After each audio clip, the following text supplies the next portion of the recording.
Dobra večer, sve vas lijepo pozdravljam i lijepo vas je vidjeti na taraci Umjetničke galerije Dubrovnik povodom otvorenja izložbe Denisa Kraškovića Čovjek, životinja, biljka. Srdačno pozdravljam autora, gospodara Denisa Kraškovića, kustosicu izložbenog projekta, muzejsku savjetnicu, doktoricu znanosti Rozanu Vojvodu. Izložbeni projekt Denisa Kraškovića nosimo još od 2020. godine u izložbenom programu galerije, te mi je neizmjerno drago da smo ipak u ovoj godini uspjeli je realizirati. Izložba, ili bi rekao mala retrospektiva, daje uvid u bogato stvaralaštvo Denisa Kraškovića, od crteža, slika, skulpture u metalu, u drvu, polijesteru do video uradaka. Djela Denisa Kraškovića krase brojne privatne i muzejske zbirke. Autor je brojnih izvedenih skulptura u javnom prostoru. Rekao bih, dolaskom u Zagreb prvo upoznate djela Denisa Kraškovića, što će zasigurno najmlađi posjetitelji odmah i primijetiti. Izložbu smo postavili na drugom i trećem katu galerije i kao i u atriju na ovoj taraci i manjoj taraci na drugom katu galerije. Nešto više o samom dijelu Denisa kao izboru radova i postavu reče kustosica izložbenog projekta. Ja bih se ovom prilikom zahvalio gradu Dubrovniku i Ministarstvu kulture i medija koji su omogućili realizaciju ovog izložbenog projekta, kao i tehničkom odjelu Umjetničke galerije Dubrovnik na odlično odrađenom poslu, pripremi i pomoći pri realizaciji ovog izložbenog projekta. Denise, čestitam ti na sjajnoj izložbi i evo, prepustio bi riječ kustosici izložbenog projekta Rozani Vojvodi. Dobar večer i svih vas lijepo pozdravljam, hvala vam što ste došli. Evo, neizmjerno mi je drago otvoriti izložbu Denisa Kraškovića, akademskog kipara, izvrsnog umjetnika kojeg evo pratim nekako od studentskih dana. Mi smo tu generacija i evo konačno se, kako je ravnatelj već i rekao, trebali smo u 2020. ali evo otvaramo je sad u ovoj 2021. godini. Izložbu koja je zaista velika, mi se nekako bojimo te riječi retrospektiva, još se osjećamo mladi, ali uistinu je riječ o gotovo 30 godina, znači najraniji crtež je iz 1992. godine i tu je isto tako jedna grupa skulptura kritično ugrožene vrste iz 2020. Izložba, znači, pod nazivom Čovjek, životinja, biljka upućuje u stvari na tu nepresušnu inspiraciju zapravo svim manifestacijama života na ovom planetu koji mi zajedno nastanjujemo. Znači, Denis je inspiriran ljudima, životinjama, biljkama i nekako, evo, ravnatelj je spomenuo, znači, kad se dolazi u Zagreb da se čovjek susretne ispred arene sa njegovim janjetom, sa moržom, nekako su te životinje njegov zaštitni znak, jedan kao emblematski motiv, koji zaista on varira od tih njegovih skulptura koje radi sredinom 90. godina u drvu, vidjet ćete gore na trećem katu kita, kornjaču, pa do ovih životinja koje radi u drugim materijalima, u epoksidnoj smoli ili u polijesteru, kao što je recimo ova grupa Sveti Franjo razgovara sa životinjama koju smo postavili u središnjoj dvorani na drugom katu, gdje se zaista dogodila jedna interakcija s prostorom, znači iza Svetog Frana vidite zapravo more, lokrum,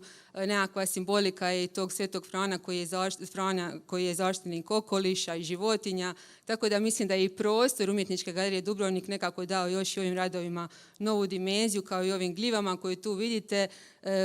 Naziv te skulpturalne grupe je Spasi ugroženu gljivu i Denis uistinu dodiruje razne teme, ali isto tako je vrlo svjestan koliko je okoliš ugrožen i već 2006. godine radi niz radova na tu temu.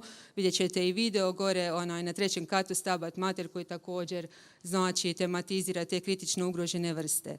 Mi smo osim skulptura predstavili na ovoj izložbi izbor iz njegovog slikarstva, jer se Denis zapravo nekako sredstveno izražava stvarno u svim medijima, premda je naravno primarno kipar. To slikarstvo je onako dosta blisko estetici pop arta, tu vidimo jake boje, znači konturnu liniju, jednu onako britku poruku i često humor, tako da mislim da je izložba zaista izuzetno komunikativna. U tom crtačkom opusu, znači on je vrlo raznolik, vidimo i crteže koji su onako linearni, vidimo i te crteže sa plohama boja koji su bliske pak njegovom slikarstvu. Tu su isto tako i nešto na razmeđi, recimo nekakve kombinacije, znači kompjuterske grafike. Međutim, sve su to neke njegove zabilješke, neki zapravo sudari njega i svijeta koji ga okružuje. Znači, čini mi se da nekako svi radovi na ovoj izložbi predstavljaju jednu stvarno strastvenu posvetu životu i svim njegovim manifestacijama.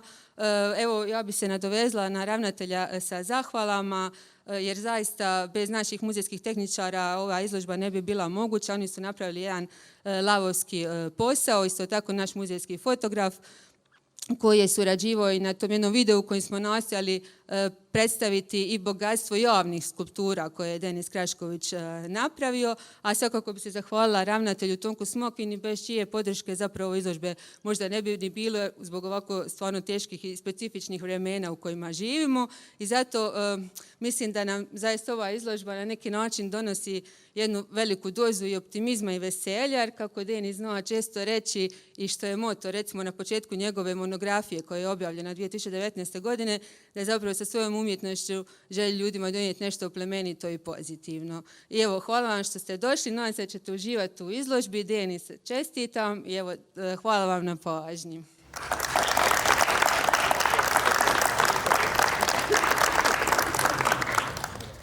Veliko vam hvala i evo, zapravo prvo se naravno moram zahvaliti svojoj kustesi Rozani koja je stvarno gurala taj projekt i dala je sve od sebe i gospodinu ravnatelju i svom osoblju koje je ovdje radilo neumorno. I evo, nadam se da ćete uživati u našem rezultatu, jer ja sam ipak morao iz nekakvog naftalina, pod navodnicima, izvaditi sve te radove i trebali smo ih i obnoviti i tako.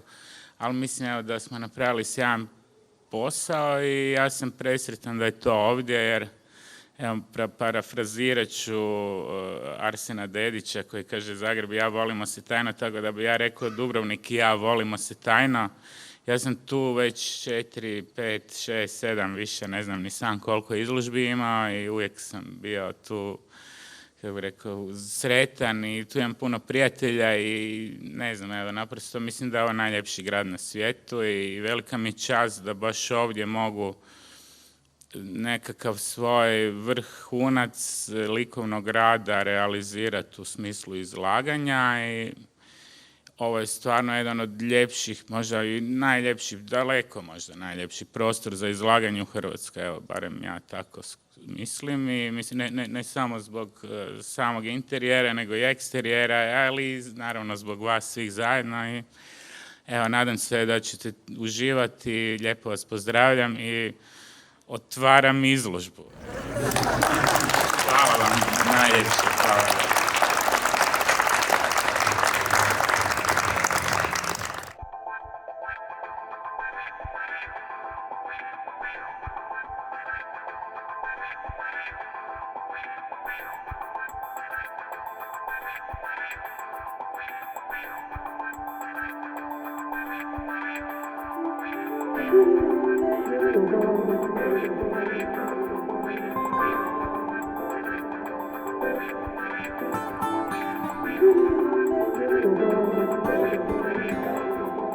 Thank you.